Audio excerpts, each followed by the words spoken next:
Rakyat tahu siapa sebenarnya yang menyelamatkan negara. Tidak hairan jika bekas Perdana Menteri Datuk Seri Najib Razak mereka cipta pelbagai dongeng berkaitan One Malaysia Development Berhad, 1MDB kerana beliau sedang berhadapan dengan pertuduhan berhubung dengannya. Seluruh dunia mentertawakan Malaysia yang menggelar pentadbiran negara ini sebagai kleptokrasi.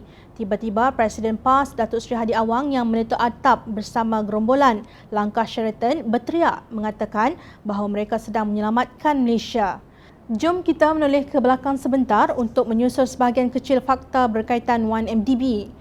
Sebanyak 972 juta US dollar bersamaan 2.973 bilion ringgit wang daripada One Malaysia Development Berhad 1MDB dikesan dimasukkan ke dalam akaun peribadi milik bekas Perdana Menteri Datuk Seri Najib Razak.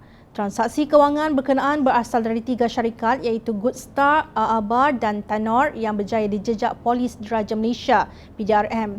Timbalan Ketua Polis Negara Tan Sri Nur Rashid Ibrahim berkata, menerusi siasatan dijalankan juga, polis sudah mengenal pasti sebanyak 132 transaksi penggunaan wang haram dan siasatan lanjut masih dijalankan. Katanya, polis juga mengenal pasti seramai lebih 50 individu termasuk ahli politik dari dalam dan luar negara turut menerima wang yang diseleweng daripada 1MDB, lapor bernama 13 September 2018.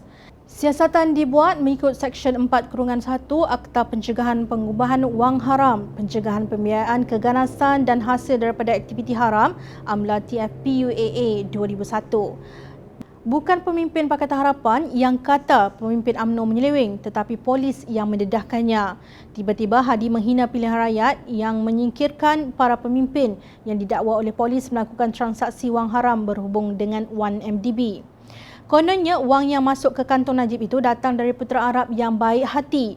Kononnya, Najib tidak tahu wang itu masuk ke dalam kantongnya walaupun beliau ketika itu merupakan Menteri Kewangan dan pengerusi Lembaga Penasihat 1MDB. Nampak sangat PAS menyokong gerombolan kleptokrat ini. Ada apa agaknya begitu bersungguh-sungguh Hadi mempertahankan kerajaan tebuk atapnya? Daripada analogi penternak babi, kera mengambang sehinggalah durian yang gugur mentah. Begitulah Hadi menghina rakyat yang menolak kerajaan kleptokrasi dan pengundi Pakatan Harapan pada pilihan raya umum ke-14 lalu. Namun, jika tidak ada apa-apa, mengapa Hadi membayar Sarawak Report untuk menghentikan saman yang beliau failkan terhadap Claire Ricossel Brown? Menurut bekas Peguam PAS Muhammad Hanifah Maidin dari satu talk show antara aktivis Iswardi Murni dan Claire pada 20 Mei lalu, terpancar maklumat baharu yang didedahkan oleh editor Sarawak Report tersebut tentang isu kos yang Presiden PAS bayar kepada peguam beliau sendiri. Kos RM13.3 juta yang perlu dibayar oleh Hadi Awang kepada peguamnya dalam kes saman terhadap editor Sarawak Report adalah real dan bukan anggaran semata-mata berdasarkan pengalaman bekas peguam beliau mengendali kes saman ke atas akhbar Daily Mirror di UK sebelum ini. Pada hemat saya, dalam keadaan sebegitu, saya yakin dari awal jika kes berakhir hingga ke perbicaraan penuh, a full-fledged trial, keberangkalian untuk Presiden Parti kalah adalah amat cerah dan amat tinggi, kata Hanifah dalam kenyataan sebagai mengulas talk show berkenaan. Samanlah Sarawak Report kerana membuat pendedahan dalam talk show itu jika berani kerana benar, takut kerana salah. Rakyat tahu siapa sebenarnya yang menyelamatkan Malaysia, yang pasti bukan Perikatan Nasional. Seperti kata pengurusi Pakatan Harapan Terengganu, Datuk Raja Kamarul Raja Mahrin Shah, tidak perlu juga hujah jika kera hajatkan durian mentah atau tidak.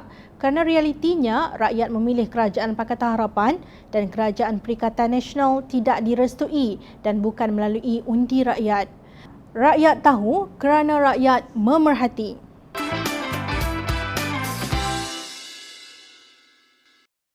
Hai! Jangan lupa klik kanan untuk rentasan berita, klik kiri untuk keratan berita dan jangan lupa untuk subscribe kami tau.